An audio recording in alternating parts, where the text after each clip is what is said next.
Good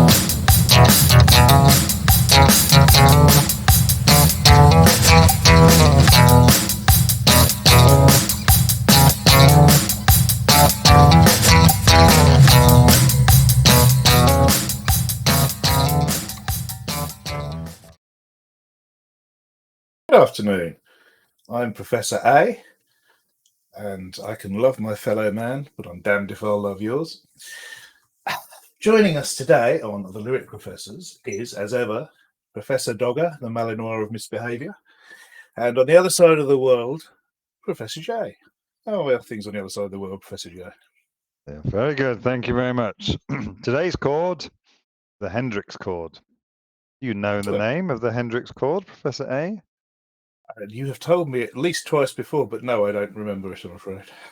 Well, it's an E7th with a sharpened ninth. Today's chord. Nobody ever remembers the name.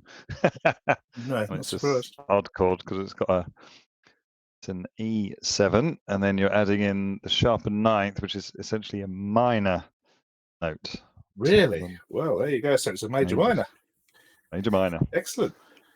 Right. Well, we are continuing today our discussion of some songs by the Sisters of Mercy. I believe the first one is called Lucretia, Professor Joe. I believe it is. What should we do? Should we just dive in? Or should we talk a little bit about? Yeah. Okay. I hear the roar of a big machine. Two worlds, and in between, hot metal and methadrine. I hear Empire Down. Stop there. What do you think? Well, I think Two Worlds and In Between is almost certainly harking back to the themes of Dominion.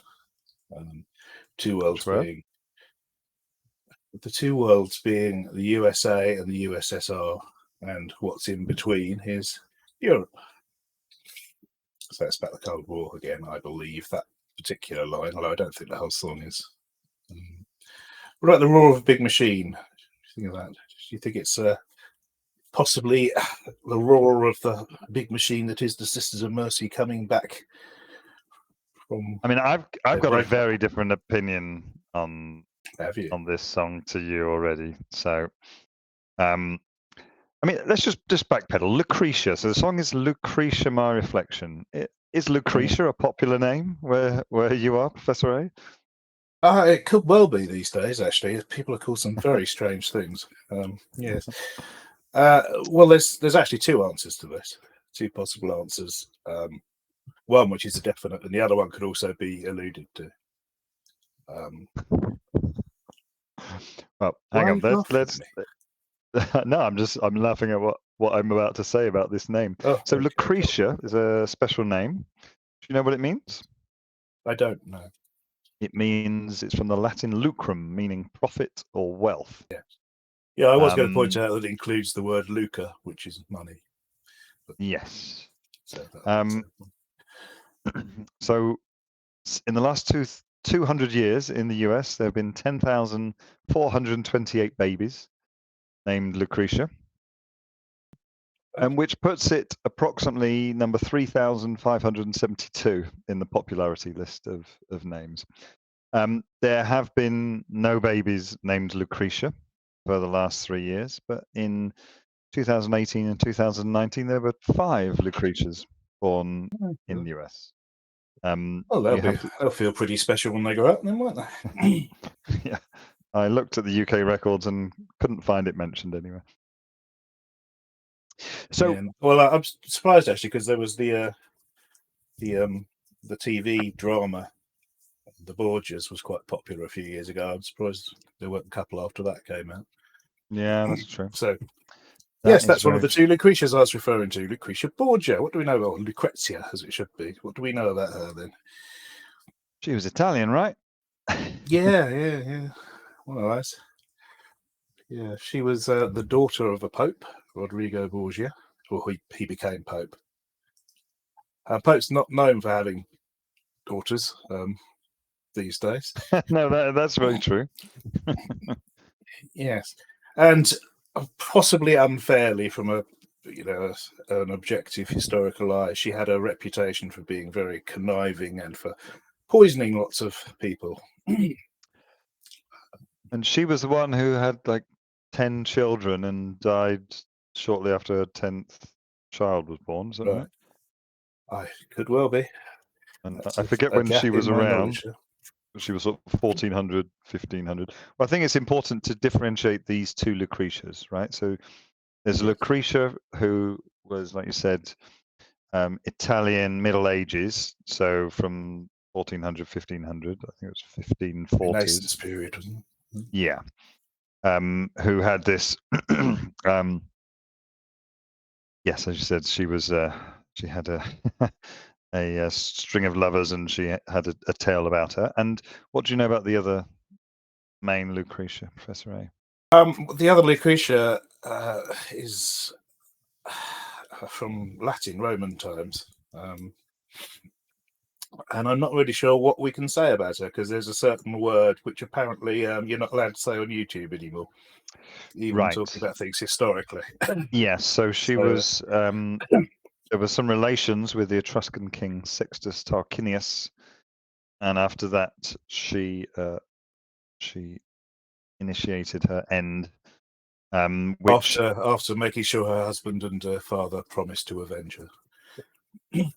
And avenge her they did, and this was essentially the end of the Roman Empire, the end of the Roman Republic. It was the start of the Roman Empire, to be fair. It was the last. He was Tarquinius Superbus, who was the father of Sextus, was the last king. Cracking name. Yeah, it's a superb name, Tarquinius Superbus. Yes. If I were to be emperor, I would want Superbus in my name. Yes, that's well. I think if you were emperor, you could say you were having whatever you liked in your name. So it's a song about Lucretia. It's not a very popular name anymore. There are two significant Lucretias, one in Roman history, one in medieval history.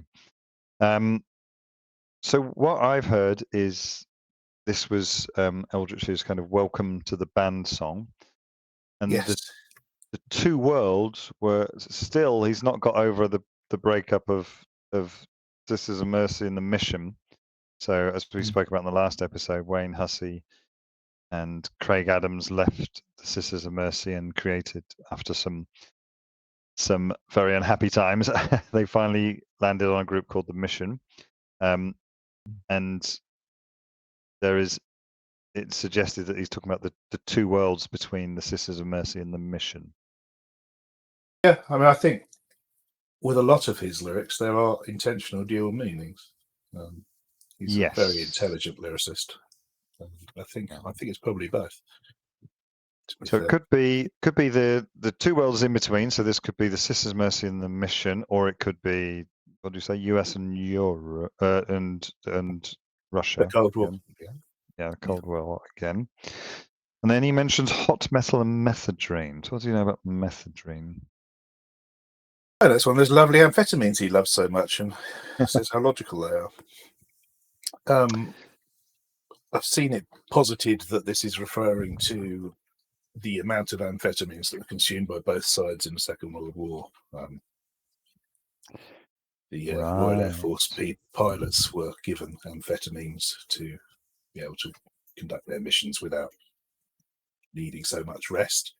And the Nazis had their own version of methadone called Pervitin. And so, a quote from Wikipedia, so it must be true: the drug was widely distributed across rank and division, from elite forces to tank crews and aircraft personnel. Chocolates dosed with methamphetamine were known as Flieger's Schokolade or something, Flyer's Chocolate, when given to pilots, or Panzer's Schokolade, Tanker's Chocolate, when distributed to tank crews. From 1942 until his death in 1945, Adolf Hitler was given daily intravenous injections of methamphetamine by his personal physician, Theodor Morell, as a treatment for depression and fatigue. Well, that'll help. Apparently, yeah, quite. Apparently, why people are saying, and a lot of people on the web are saying this, but especially on the official Heartland forum, Why they would immediately think it's to do with troops when that's not mentioned at all, I don't know. But one thing which has been revealed about the background of Andrew Eldritch, and there really isn't much, is that his father was in the RAF, so he might have been one of the pilots who was given those better things. It's possible. The hot metal, to me, the hot metal is printing presses, but I don't have any basis for that really. Okay, it could be any number of things. Yeah, I mean, it could be. I mean, it could be a gun. It could be some sort of drug taking apparatus. It's a hot knife. Yeah, exactly. So there's a quote from Eldritch about this recreational item, and it says, "Drug of choice is methadone. It's like the eighth gear. I remember taking it in Chicago, and waking up a week later wondering what had happened in between." So it's quite rare for a amphetamine to be also hallucinogenic, which is why it's pretty extreme. He loves talking about the drugs, doesn't he? He does love talking about the drugs, the drugs and the guns. Yes. What do you think about the roar of a big machine? I just thought it was the press. Because I was focusing on this relationship between Sisters of Mercy and the Mission. I was thinking the big machine was the press, but I guess if you're thinking it's the communists versus the US, no. For this line, I was actually thinking the same as you, but not the press. I was thinking about it being the roar of the engine that is the Sisters of Mercy getting back into gear and producing things again. That's true. Now he's got his Lucretia on board, which is Fisher Morrison, right? So, who may or may not have played on the record, but probably no, but she was a frontwoman, should we say? Okay, let's have some more lyrics. I hear the sons of the city and dispossessed. Do you hear it as sons? I always heard it as sounds. Sounds, definitely. Yeah. And you've also missed out a verse. Oh, have I? Dum dum bullets bit. Dum dum minutes and shoot to kill. Where? Okay, you'll have to help me. I don't have those words. Okay, well, the second verse is, I hear the roar of a big machine, two worlds and in between, love lost, fire at will, dum dum bullets and shoot to kill. I hear dive, bombers, and empire down, empire down. Well, that seems a bit clearer. Sounds very warlike. It does. Dum dum bullets are expanding bullets, which are designed to do as much damage as possible. Just to explode within the body. So if you're shooting to kill with those, you're pretty much trying to completely eradicate someone. I wonder who you could be referring to there. That's probably the fate he wanted for Mr. Hussey. But love lost, the breakup of the band. Yeah. So now they're in a situation where they will fire at will. What I'm not sure about is the I hear dive bombers and, because it's not dive hyphen bombers, it's not dive space bombers, it's dive comma bombers. You hear dive bombers and fire down. And fire down. So fire down. Yeah, I'm not sure about the comma there. Dive bombers, of course, things like was it Stuka the Nazis had, which are designed to come in at a very steep angle so they couldn't be targeted by anti-air measures. Right. I'm not an expert in military technology. And if his father was in the Royal Air Force, that would be consistent with that, wouldn't it? And now we want to. As you started, it's definitely sounds, not sons. So. Okay, I hear the sounds of the city and dispossessed. Get down, get undressed, get pretty for you and me. We got the king. What have you got? You got but you and me. What have you got there? Yes, get pretty, but you and me. You and me. We got the kingdom. We got the key. Got the empire now as then. We don't doubt. We don't take direction. Lucretia, my reflection, dance the ghost with me. Yeah. So, I think this section is definitely mostly about the band dispute. Although I do wonder about the get down, get undressed bit. Well, that could be a reference to the second Lucretia we mentioned. was he ever in a relationship with Patricia Morrison? I believe so, yeah.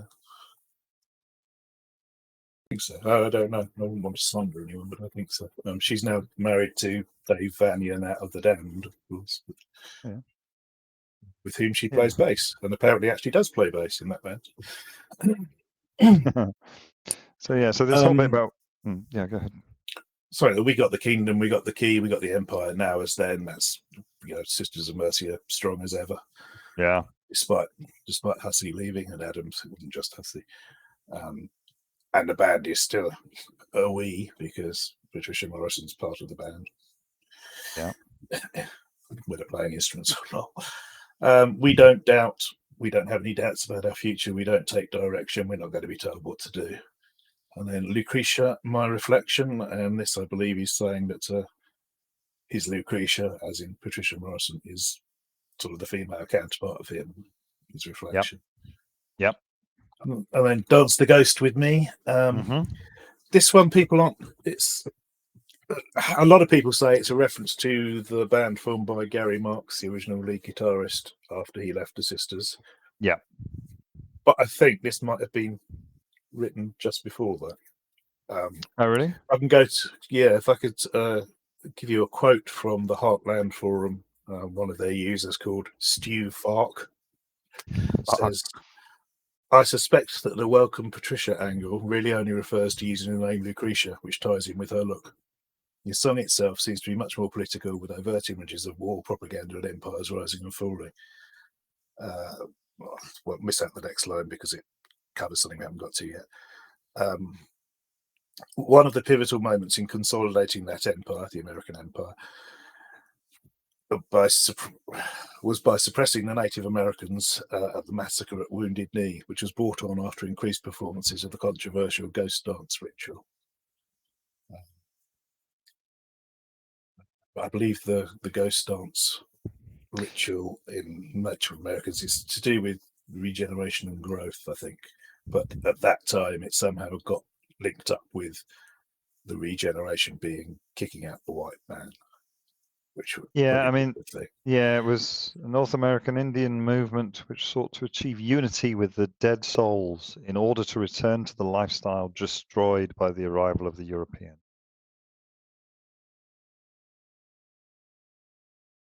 So, yes, I think that's more likely than the Gary Marks reference, to be honest. It ties in nicely, but yeah, if the timing's wrong, then that's just serendipitous, I suppose. Okay, where do we get to? Lucretia Murphy. We look hard. We look through who. We look hard to see for real. Such things I hear, they don't make sense. I don't see much evidence. I don't feel, but I don't feel. And that's it. No, it's not. What? That's absolutely not it. You've done the single version. We're doing the album version here, pal. I'll take over, don't worry. Now you tell me. Oh, we'll have to take over. I told you we always do the album version. Yeah. We're not. Shocking. Anyway, what do we have to say about this little? We look hard, we look through, we look hard to see for real. I mean, I think it's just sort of talking about differing stories of the band split up and having to look hard through the music papers, etc., to see what's real. I think it's also interesting that there's I don't see much evidence, I don't feel, which could be a comma in the middle, or it could be I don't see much evidence that I don't feel. He could mean either there. Yeah. So perhaps some nasty person suggested he doesn't feel anything and he's answering them. Right, well, I can't believe you missed out the next bit. Come on, hit me. A long train held up by page on page, a hard rain held up by rage. Once a railroad, now it's done. That's the first bit of it. Right. What do we know about a long train?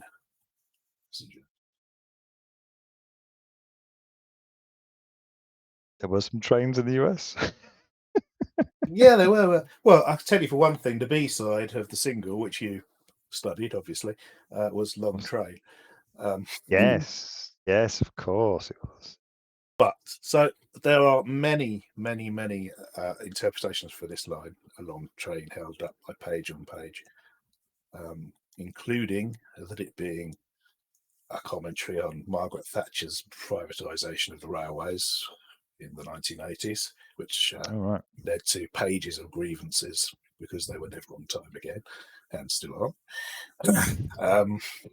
That's one theory, but I'm not entirely sure. Like I say, he can imbue his lines with multiple meanings, and he's known for doing it.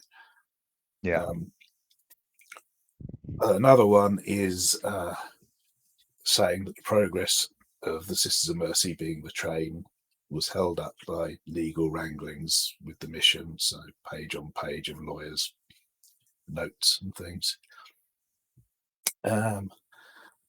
Another one is that it's about a wedding dress, the train on a wedding dress being held up by page boys. As you mentioned, Lucretia Borgia was much married, so it could be that. She was much married. Yes. And the last thing, it could be a reference to the US Declaration of Independence, which I'll just read you one short paragraph from it. But when a long train of abuses and usurpations, pursuing invariably the same object, evinces a design to reduce them under absolute despotism, it is their right, it is their duty to throw off such government and to provide new guards for their future security. Such has been the patient sufferance of these colonies, and such is now the necessity which constrains them to alter their former systems of government. So a long train of abuses that led to the Americans kicking us out, basically. So it could be any of those, or all of those, which I think is more likely. Yeah, it's a bit of everything, right? Yeah, and we've got a hard rain held up by rage. Now, in this case, it is spelled R-E-I-G-N. As I mentioned, I thought in Dominion that I'd seen a reference to rain being spelled that way, but it didn't appear. Right. But I've now seen a picture. But who's spelling it that way? Is Eldritch spelling it well, that that's way? what I'm saying. I've now seen a picture of the lyric insert to the limited edition record of Floodland, and that in the first case says R-A-I-N. In this case, it's R-E-I-G-N. So perhaps I just confused the two. So a hard rain held up by rage, that he's going to rain hard as the Sisters of Mercy, and he's fueled by rage from the breakup. I also think, though, that the hard rain could be a dual meaning and could be referring to, what is it, the Bob Dylan song, Hard Rain's Gonna Fall. Yeah. And also Taxi Driver, a hard rain's, it's a hard rain's gonna fall. Gonna fall, yes, that's right. And Taxi Driver, Travis Bickle, the eponymous character, envisions, I believe, a hard rain coming and washing the streets clean. He wants to get rid of all the people he doesn't approve of. So, wow, that could be that. And do you know anything about the line "Once a railroad, now it's done"? I do know a little bit. It refers to a song, "Buddy, Can You Spare a Dime," which was a 19. Sorry, why do you have notes on that when you didn't have this first? That's strange. Well, I don't know what's going on here. So, so this was a 1930s Depression song, really talking about after America was created, so people were working on the railroads. And after that work was finished, they were done. So the line from that song is, "Once I built a railroad, now it's done. Buddy, can you spare a dime?"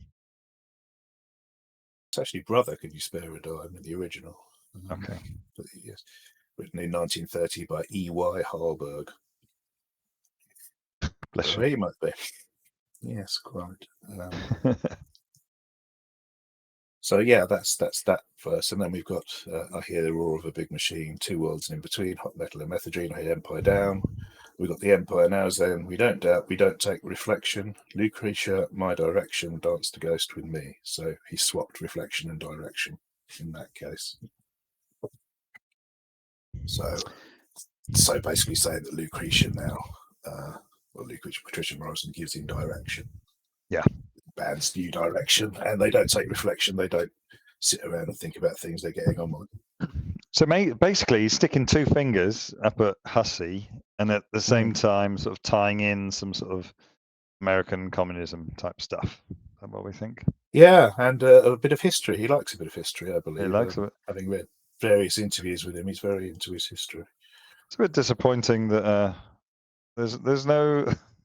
He's got a bit of everything, but there's no Bible references. It's just Romans, popes, medieval, probably communism, drugs. It's got everything else. It hasn't ticked all the boxes here. I mean, the problem is the poor lad. He only had 4 minutes 57 for the album version to squeeze it all in. There is a 9-minute 52 extended version. Yes, there is, and he says long train a lot. And why not? Yes, quite indeed. Why not? No, I think that's pretty much all. The other thing we should probably mention about Lucretia is the video, which is sort of a classic of Patricia Morrison wandering around a factory looking very gothic, even though they're not a goth band. But I think she basically, from that video, became sort of like the archetype for how goth girls dressed. Yeah, for a long time. Big hair, still, right? I don't know. Yes, big hair, and some leather and stuff. I was surprised to find I found an image of a full-page spread in a magazine with a picture of the two, Eldritch and Morrison, and the full lyrics for, I think it wasn't this one, it was This Corrosion. Well, either This Corrosion or Lucretia, but the fact that isn't the problem. The thing is, the magazine was Smash Hits, which for people who don't live in this country and aren't of a certain age, it was very much a sort of bubblegum pop publication with boy bands and girl bands. Yeah, I was quite surprised to see that. Yeah. But they were back then. Right? They were a hit machine back then. So. And they weren't having number ones, but they were actually, were they? So this was the third single. So released in 1988, it reached number 20 on the UK charts. Was that a hit? Yeah. Well, got a quote from Eldritch. He actually he says. The song was written by Eldritch for the Sisters of Mercy bassist Patricia Morrison, who he said always strikes me as a Lucretia Borgia type person. Yes, he probably meant it as a compliment. As I say, a lot of historical scholars think that all this stuff about Lucretia is completely wrong. She wasn't evil and her poison. No. I mean, history is written by the survivors, right? She didn't survive. So. But the victors, one or the other, yes. Yeah, exactly. All right, goody good. Should we move on to the next one? We should. Which is just pick one. Which is This Corrosion. Okay. Now we're gonna get some singing, some chanting. Did you watch that video yet? The Italian concert? No, I haven't yet. You'll enjoy the intro to This Corrosion. Eldritch conducts it. It's really quite fun. Okay, so This Corrosion. This was the lead single from the 1987 Floodland album. It reached number 7, the UK Hit Parade. What's the length of this song, Professor A? It entirely depends which version you want to talk about. I think the album version was 10 minutes something, and that's the version I've got with all the verses. So we'll see what you've got. So the single version was 4 minutes 27. 12-inch version was 8 minutes 37. The album version was 9 minutes 31, and then. But on the CD album, it was 11 minutes 21. Well, so yeah. Well, let's have some lyrics. Hey, hey, hey, hey, now, hey, now, hey, now. Sing this corrosion to me. Professor Dogger is joining in. There's a lot to be said for a bit of a woo-woo, hey, hey at the beginning of a song. I think. Yeah, and that's something we always failed on with our songwriting. I think we didn't really have much of that. We should readdress that. Okay, right. First one. Give me the ring, kissed and told. Give me something that I missed. Give me the ring. And to hold, wild and what it seems. Give me the ring. Kill the king with love is the law, and the wheel turn round. Give me the ring. Shall I carry on and finish the whole verse? What do you think? Oh, come on. No, you want to. Yeah, okay. Give me dream child, and do you hear me call? Give me the ring. On the lone and on the level, and still on the floor, give me the ring. Sing, dream child, and do you hear at all? All right. Yes, that's where I thought the verse ended. Yeah. Show me. So, what do you think this one's about? I think we should point out again, we've got a couple of weird spellings in this. Okay. Tell me. Kissed and told. Is it gimme? Well, that as well. In kissed and told, told is TOLL''D. Paying money. And, that's one way. I hadn't thought of it that way, but okay. And then. So, how did you think of it? Told as in a bell. Ah, okay. But could be either. Anyway, the other dodgy spelling is and the wheel turned round. Wheel is WE''LL. Ah. So, dual meanings again. He's a tricky little dual meaning. He is. Yeah. He's swippy swappy. Really. Yeah. So what do you think about Gimme the Ring? Well, he says it a lot. He says it after every. Yes. I never really understood that. No, all I could find really was a ring is a symbol of power in some places, like a papal ring or whatever. Oh, excuse me, Professor Dogger, come up here. She's got something to say. Let her speak. Except I can't hear myself speak when she does. That's the problem. Some people suggested it's a reference to a ring of power, like from Wagner's Ring Cycle or Tolkien's Lord of the Rings, but I think that's probably a bit silly. Kissing a ring, as in kissed and told, signifies submission and homage, as in kissing the paper ring. Amazing what you can say on YouTube, isn't it? Kissed and told. Obviously, we have in the newspapers kiss and tell stories where people make money by selling stories of relationships they've had with famous people. But yes, the told, as you said, could be charged money, again, which would fit in with the getting money for stories thing. What is love is the law? What does that refer to, do you think? I believe this is referring to your Alistair Crowley. Yeah, Helena and Golden Dawn mentalist, who in his Book of the Law, Liber Alvel Legis, had the line, "Invoke me under my stars, love is the law, love under will."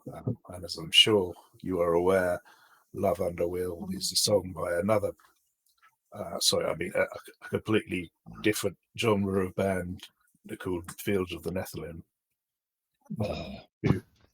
who are very, very gothy. So I don't know why I mentioned them. It's got nothing to do with this. With this rock band that we're talking about, definitely not a goth band. Quite. Yes. Yeah. Oh, I guess Kiss and Tell. He's suggesting that Hussey and Adams were basically doing that because they were gossiping about what happened in the band after they left. So that was their Kiss and Tell story. Hang on. So before we move on, because love is a law, I thought that was a Bible reference or something. So it's the first commandment I give unto you is that you love one another as I have loved you, or something like that, isn't it? Exactly. Yeah. And not just the seahorses song. Do you remember the seahorses? I remember they exist. That was John Squire, the guitarist from the Stone Roses. Yeah. Can I tell you a little bit of the history of that band? John Squire, once he left the Stone Roses because of all the, again, it's a recurrent theme of the experimental items that Ian Brown, the singer of the Stone Roses, was experimenting with, like karaoke, that sort of stuff. He bumped into a couple of buskers on the street and liked them. Yeah. And formed the Seahorses with them. They were kind of pilloried in the press, but I loved that first album. Still one of my favorite albums. I have a mate whose daughter is dating the son of one of the Seahorses, which is a bit tenuous, I know. But wow. It's not John Squire. That's all I know. It's one of the other ones. So, Seahorses have even less to do with this rock band than Fields of the Nephilim do, by the way. Anyway, where were we? Should we, as it's been, should we go on to what the title means? This corrosion. Yes, go for it. Well, presumably it's just talking about the corrosive influence of Mr. Hussey and Mr. Adams. Mr. Adams, yes. Never forget the bassist. And basically he's suggesting that what the Mission is producing is a sort of corroded version of what the Sisters are. So go on, sing that rubbish to me. And what was his main beef with the Mission's songs, particularly? No, probably that they were written by Wayne Hussey, I should think. Well, I think it was more that I think because this is covered in this verse, right? When he says, "Give me dream child and do you hear me call?" So he just thought that Wayne Hussey's lyrics in the Mission were very ethereal and didn't really have any real meaning behind them. They were sort of, let's say, flowery without having. So I think we see that quite a bit. Yeah. Sing dream child and do you hear at all? Yes, and in between that, of course, is On the Lone and On the Level, which we mentioned in the last episode. This is a differently spelled version of the line in Dominion, which was taken straight from Aussie. This is Lone is spelled Loan in this version. Yeah. And I think that's probably referring to Hussey's loan of the sisterhood name. Loan. Who was more successful, the Sisters or the Mission? Tough Sisters on Mars. They're still selling a lot now. Yeah. I think each Mission album had diminishing returns. Although some of their later stuff I don't know that song, but it sounds good. Yes, they put it on every like album. A Sisters rather than a Mission song. It's quite good. Yeah. Yes. Oh, we didn't also mention the wheel turned round. Is it wheel or is it we will? I think it's spelled we will, but it's both, isn't it? I guess it's saying as the wheel turns, we will turn on you. What goes around comes around. Yeah, in some ways. And some people are positive that it could be a reference to the Wheel of Fortune. And do you know where that comes from? TV show? Yeah, so it's from Dante's Inferno. The wheel belongs to the goddess Fortuna, who spins it at random, changing the positions of those on the wheel. Some suffer great misfortune, others gain windfalls. Right. She And appears do they on. choose if they want the wheel spun on their behalf? I don't think so. No, Fortune appears in all paintings as a woman, sometimes blindfolded, puppeteering a wheel. So it's all blind Fortune. So I don't think they get a choice. No. I thought it favoured the brave, Fortune. I think it does, but I don't think that's from the same source. All right, more lyrics. The pre-chorus goes sing, sing. And the chorus goes, hey now, sing this corrosion to me, several times. Then we've got a post-chorus, which again, something that we are not very good at, but the Sisters of Mercy are doing excellently here, especially with the whole choral intensity. Oh, yes. And that's a lot of ooh, oohs. You're going to have to help me out with the lyrics here, because I've got another chorus. Must be another verse. Well, on the next bit I've got, which isn't Hey Now's, is Gimme Siren Child. I've missed I've jumped over verse 2. Here we go. Gimme siren, child, and do you hear me? Gimme siren, child, do you hear me call? Sing, child of right and wrong. Gimme things that don't last long. Gimme siren, child, and do you hear me call? That's like one line repeated several times. Yes, well, yeah. I actually, you said you jumped over it when you were reading it out. I obviously jumped over it when I was doing my notes. So I don't have any notes for this section. But obviously, there's the sirens from Greek mythology. What were the sirens? They were sort of, were they half bird, half woman, were they? I think. Are they harpies? Weren't they harpies? Those sort of mermaidy type thing, weren't they? Like fish, no, sing harpies. Harpies are bird, half woman. Okay. They would lure unsuspecting boats onto the rocks to crash. Attractive women, famously right? from Homer's Odyssey, Odysseus ordered. I think he had his sailors' ears plugged with wax, but he himself was tied to the mast because he wanted to hear the siren's song, but without being able to grab the tiller and smash the boat up. Yeah, and first that way. So he's referring again to Hussey as this sort of moon child, this ethereal figure, and a siren. Somebody who's making a lot of noise, thinking that Hussey knows everything that's right and everything that's wrong. I don't see anything else from that verse. Yeah. And then we have give me things that don't last long. Is of course he wasn't there for long, but he managed to completely change the band, then go away. So. Yeah, especially in terms of the writing, as we discussed in the last episode about who actually wrote the sort of the one working in the evening and the other working during the day. Okay, so we have another sing, and then so it's a pre-chorus, another chorus, and then I have the bit which you might not have. Okay, so I've got verse 3 on days like this. So what do you have? Okay, yeah, go ahead. Okay. On days like this, in times like these, I feel an animal deep inside. Heel to haunch on bended knees, living on if I tried, somebody send me please. Dream wars and a ticket to seem, giving out an in, selling that don't belong. Well, what do you say?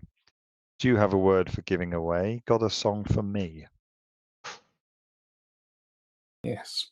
This bit is, I was saying, is quite rappy compared to the other. Yes, yeah, it is. Do you see what I'm saying? It's a bit more.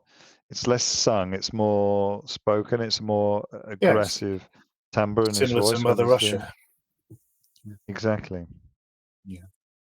Again, pointing out spelling check. On days like this is spelled D-A-Z-E according to the lyric sheet. Right. So that's probably referring to his drugs again. What do you have a reference for the I feel an animal deep inside, heel to haunch on bended knees? It seems it's a reference to a 1916 poem by Wilfred Owen, who was one of the famous war poets, writing poetry in the trenches and that kind of thing. And the poem was called The Wrestlers. What was his famous poem? Wilfred Owen. Should have looked it up, can't remember. Did study it. Anyway, this poem was called The Wrestlers, and it includes the lines, while Heracles, the thews and cordage of his thighs straightened and strained beyond the utmost stretch, from quivering heel to haunch like sweating horses, but only staggered backward. It might be a reference to that, it might not, to be fair. I think that's pushing it a bit, but it seems to be sort of a sense of struggling in vain against, or someone you should be able to beat, especially if it is a reference to this. Heracles, also known as Hercules, should have been able to beat anyone he was wrestling, but in this case was being forced to stagger backward. Living on if and if I tried. Don't know. I guess it's just about uncertainty and knowing whether you should have done something, tried to do something or not. Somebody send me, please. Don't know. The poem I was thinking about from Wilfred H. Owen was Dulce decorum est. Of course. Pro patria mori. It's sweet and right to die for one's country. Exactly. Latin A level, yes. Right, Dream Wars and a Ticket to See. No idea.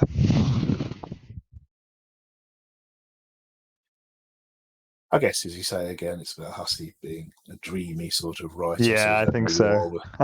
War with this dreamland and a ticket to seem. So he's bought not a ticket to ride, but a ticket to seem like a rock star, not a goth star. That'd be a great new program. They could have a Simon Cowell do a goth star or something. That'd be great. That would be great. But we're not talking about goth music. No, we're not not talking about rock. That is correct. Yes, giving the out and in, selling the don't belong. Well, I presume that was about the battle when both of them were trying to use the Sisters of Mercy name. And yeah, although I don't think they were. Hussey and Adams never wanted to use the of Mercy bit. They did in an interview with Hussey, which appeared in was it Melody Maker. Straight after they split, he said, "Oh, we're going to be called the Sisters, me and Craig," but never said the Sisters of Mercy.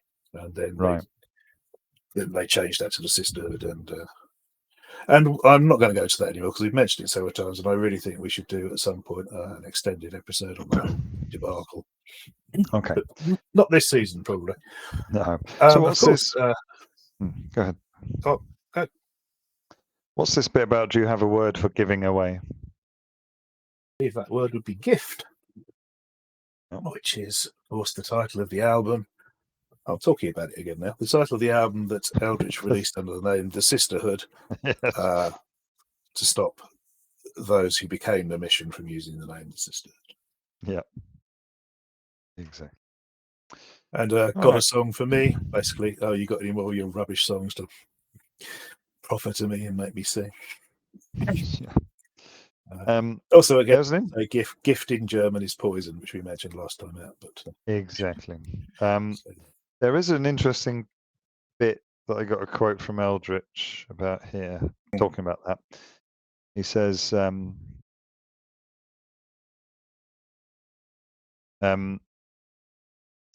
Wayne used to withdraw himself with a book of song titles and select those which sounded best and piece together a song lyric from it. Didn't have to have any meaning, it just had to sound good. Well, that does work for some. I mean, people say that bands like Pixies just use words that make good sounds, although I don't. Having studied them, I don't think that's actually particularly true, but that's sort of leveled at them as a compliment, not an insult. So. Who knows? Okay, so what we got next? We've got some sing nows, some hey nows, sing this corrosion, la di da, and then we've got the outro. Are we ready for the outro? Have you got any more? Well, I have some general comments, but we can do them after the outro. Okay. All right. So this again is more rappy than verse 3. Yes. I got nothing to say I ain't said before. I've bled all I can, I won't bleed no more. I don't need no one to understand why the blood runs cold in the hired hand. Yes. On heart, hand of God, flood land and driven apart, run cold, turn cold, burn like a healing hand. And then a lot of hey Repeated nally 900 no's. times. Yeah.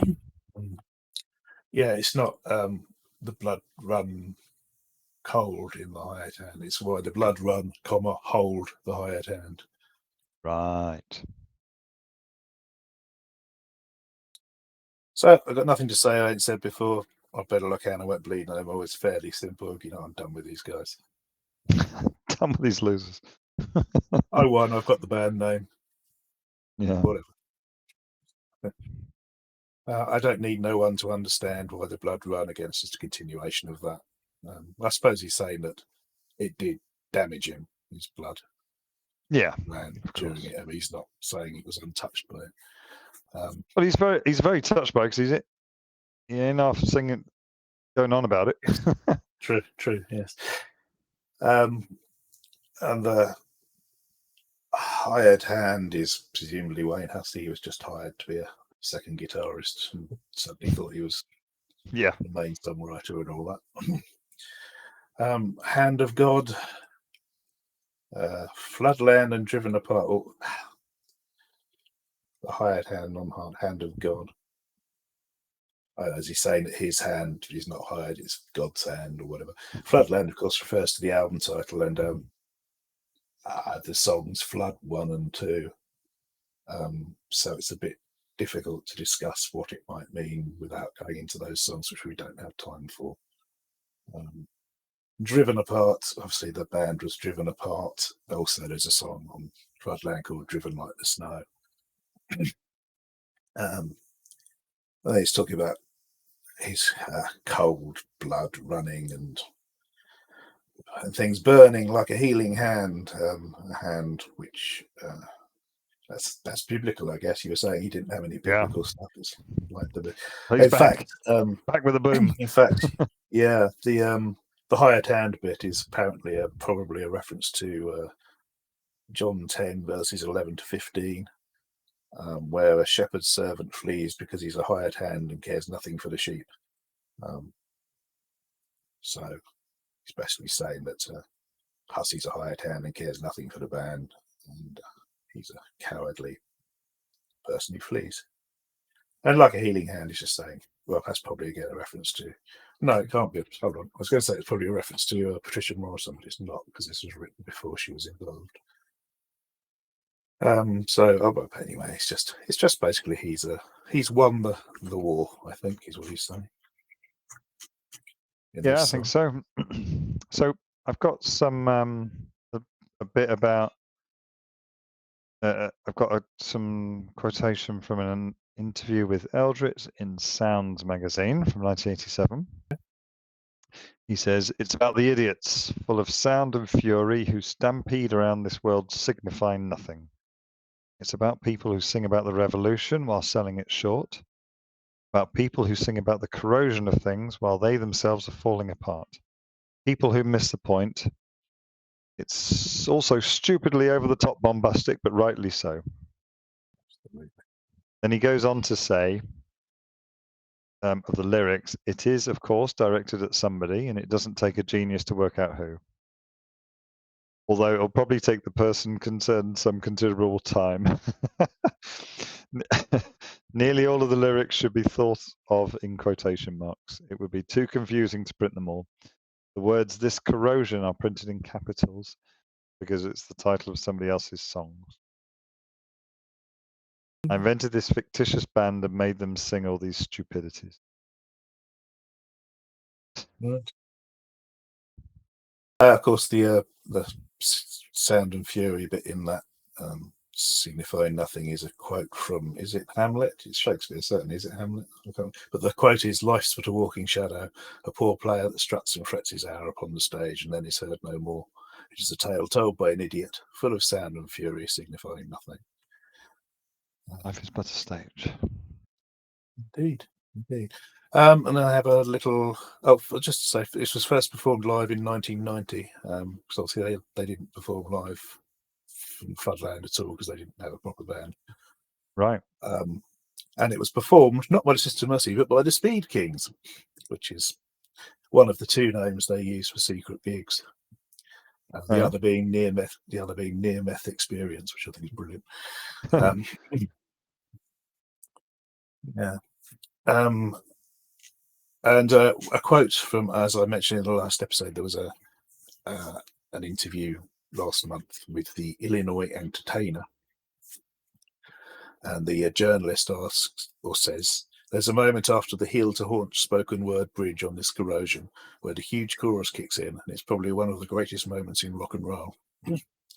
Eldritch replies, "Well, you should hear the demo version. In fact, not only you, but I should hear the demo version, but I've got no idea where it is." In Yorkshire, before we went to New York to do the actual version that you've heard, I did a demo version at a small 8-track place, which had a completely different vibe to it. I mean, it was still monstrous, but the underpinnings of the track, particularly the acoustic guitar, had a lot of swing to it, and it really slid back and forth in a really swingy fashion. And I was disappointed when that got ignored when we came to make the actual record in New York, because Steinman didn't care about underpinnings. He only cared about the stuff on top, like the choirs and the pianos, and that's it. So you never know, that might appear at some time. Sounds quite interesting. Of course, he's referring to Jim Steinman. We didn't mention who produced the track. Yeah. Well known for especially Meatloaf and the 2 Bat Out of Hell albums. Also, Celine Dion he's worked with. That Total Eclipse of the Heart woman, Bonnie Tyler. That's it. But he's a very, very bombastic, over the top. It has to have a choir. It has to have cellos. It has to have lots of pianos. Very Spectre, is it? Yeah, absolutely. I mean, that was the end of the Beatles, wasn't it? Spectre's remixing of. Was it? Right. Yeah. Watch the he also documentary. worked on more on the next album, Vision thing. Right. In this Illinois Entertainer album interview, which I haven't got the exact quote, but the interviewer brought up Jim Steinman and said, "Oh, he's just died last year. That's a pity, isn't it?" And Eldritch says something like, "Well, I don't wish him any harm, but it's not a pity because he was suing me for something." Okay. So, perhaps Steinman didn't get paid for his over-the-topness. Yes. Probably not. This film was featured in the 2013 science fiction comedy film The World's End. You not seen it? Yeah, I have. Simon Pegg and his sidekick, who I can't remember the name of. Nick Frost. Yes, that's right. Yeah, it's all right. I didn't think it was great. I didn't really enjoy it, but I watched it because it heavily features one of my old Happy Hunting Grounds. It's filmed in Welwyn Garden City. Those are real pubs that it's filmed in. Yeah, it was all right. So in that film, Simon Pegg plays a 40-something who'd been a goth alternative rock fan in the 1980s and still styled Don't know what he was himself doing wearing a Sisters of Mercy t-shirt then. Well, alternative rock. It's goth / alternative rock. Who still styled himself on Eldritch. The song is heard twice in the film and in the film's closing credits. It appears on the soundtrack. Yeah, and they also re-released a line of Sisters t-shirts to tie in with the film. Which were really, I mean, the design, that's a really classic Merciful image, Release. Yeah. So features a sort of head from an anatomical dissection picture from a long time ago. Yes. All right, anything else to say on this one? No, I don't think so. Again, this was except it's just another thing about the video. Again, it's filmed in a deserted factory, which seems to be the way to do it. With lots of water. That's why they wanted to around. go to. That's why they wanted to go to Petra for one of them, because all the rest were in crappy, rainy factories, right? Yeah, that's right. He did that, didn't he? Yeah. And unfortunately, in a lot of scenes from the video, you can see the crew of the video standing around in a reflection in Eldridge's sunglasses, which he put in public. There's people in sort of big yellow raincoats being reflected in his glasses. All right, so we've got one more song for today, and yes, somebody has chosen 1959. That would be you, Professor J. That will be me. Let's dive into some lyrics.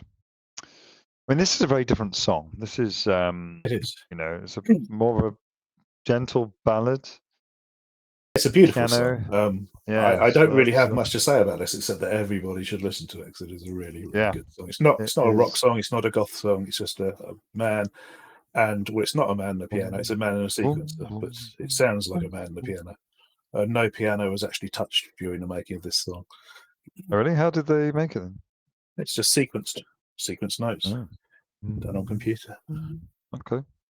Wow. Okay, words. Living as an angel in the place that I was born, living on air, living in heaven, giving the lie down the line to the... Oh, I've got a word missing. There's my... Okay. That is actually how it is. Yeah, there's my heaven. There's my heaven. And I know which way the wind blows in 1959. Was there? Yeah, I suppose we should say the central conceit of this is that Eldridge was born in 1959. Now, why do I have it in my head that sometimes it was called 1969? Because it's a separate song. First time I saw them, at the NEC on the Vision thing tour, they played the opening piano to this, and then Eldridge snarls, "That's 10 years too early," and they did 1969, which is a cover of a song by the Stooges, Iggy Pop and the Stooges. That makes more sense. And it's very good. But that was released as a B-side on one of their pre-album tracks. Right. That's why I knew I had it in my head. As far as I'm aware, that's the closest they ever got to performing 1959 live. So he was born in 1959, and 15th of May, if anyone wants to send him a card at any point. A bit late this year, next year. Where was he born? I don't know. I should know, but I don't. Somewhere down south, home counties, I think. No, I think he was home counties because he went to Oxford first and then went to Leeds University, didn't he? Yeah, that's right. So that's why he was in Leeds, but I don't know. I would say he's very secretive about his life. There's not much known at all. Oh, really? Yeah.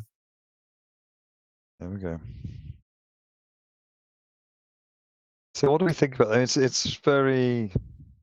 It's almost it's Hussey-esque. It is a bit, isn't it? Yes. Yeah. I think he's basically comparing how he is today and how the world is today to how it was in 1959 when he was born, and he was an innocent little child, very little in 1959. He was born in Ely. Oh, right, Cambridgeshire. Interesting. So he was living as an angel in Ely. So basically, he was an innocent child when he wasn't the snarling, mean overlord of druggos. Yes. Living in heaven. Well, Ely's probably quite nice. It's got a cathedral on a raft, I believe, which is a bit strange. Nice little river. Yes. Where the Cambridge University Rowing Club is based. Is it? It's away from where they did the boat race during COVID along the very long straight. I think it's an old canal. They have as well. Didn't watch it during COVID. Giving the lie down of the line to the "There's my heaven." Yeah, no idea. He knows which way the wind blows. Yes, that's sort of a synonym for saying you know what's going on, what's going to happen. But it's also probably a reference to the Raymond Briggs book When the Wind Blows, which is an animated film about A snowman. an elderly husband, about a husband and wife dying slowly in their nuclear bunker after a nuclear war. It's a I have very mixed feelings about that book. It's absolutely terrifying. He's obviously a children's writer, as you said, The Snowman, etc. Yeah. And that is just a horrible, horrible book. It's like Bambi, the movie, which is rated, I believe, these days in some sites in the top 25 horror movies of all time. Oh, really? It's just like Watership Down, huh? Yeah, as well. I mean, but Bambi especially, it's a Disney film for 5-year-olds, and I remember going with 2 little girls who were family friends when I was about 5, and they didn't stop crying for a week. It's ridiculous. So sad. I don't think they should do that to children, really. But there you go. They don't anymore. They just throw them in front of an iPad, don't they? So anyway, the Snowman actually is just a picture book. Do have there are no words, so I think that When the Wind Blows is the same, but it was made into a film in 1986, animated film in 1986. Well, that was hot time for it, right? Because that was about the time. Do you remember? Was it Threads? Threads, yeah, another nuclear war simulation. Yeah. It was, yeah. I mean, this is during the Cold War, right? So this is. Yes. This is. But I think he's in some ways he's comparing the innocence of his childhood to what the world's become in the Cold War. And I guess that's kind of what the book's like. It's a sort of childlike innocence of the drawings and the way it's presented and the absolute horror of what it contains. So there are some words in When the Wind Blows which remind me of a Sister's Mercy lyric. Meanwhile on a distant plain. Doesn't that ring a bell? In the Sheraton, Dr. Jeep plays on and on and on. No, it's the meanwhile's in Dr. Jeep. It's not quite a different plane, but yeah, I see what you mean. Okay, right. So let's crack on with some more words. And the wind blows still, and the wind blows wild again. For a little child can never kill this clean. This way, and it feels like me today. Tell me, do you feel the same? Isabel, do you feel like 1959? Yeah, Isabel, do you feel the same? Come with me. Well, it's all like that. Do you feel like 1959? Wind blows wild again. The wind blows. 1959, 59. Isabel, come with me like a little child, like another. Oh no, I'll stop there. Stop. Yeah. So. The wind blows still and the wind blows wild again. He's just reinforcing his knowledge of which way the wind blows and how things are going, and can't be stopped. A little child can never kill this clean this way. He's basically comparing himself now to then. I'm probably letting on that he's a bit of a serial killer, which wouldn't surprise me in the slightest. No, that's not what he's doing. But again, it's about loss of innocence, I think. Yeah, I think so. Isabel. So Isabel. Well, what do you think about that? Well, apocryphally, it's a girl who wrote to him saying he should do a song with just piano. Piano, yeah. How you? I don't know whether that's true or not, but a lot of bands that are definitely not goth have a lot of songs named after female names. I've noticed. So yes, that is true. Isabel.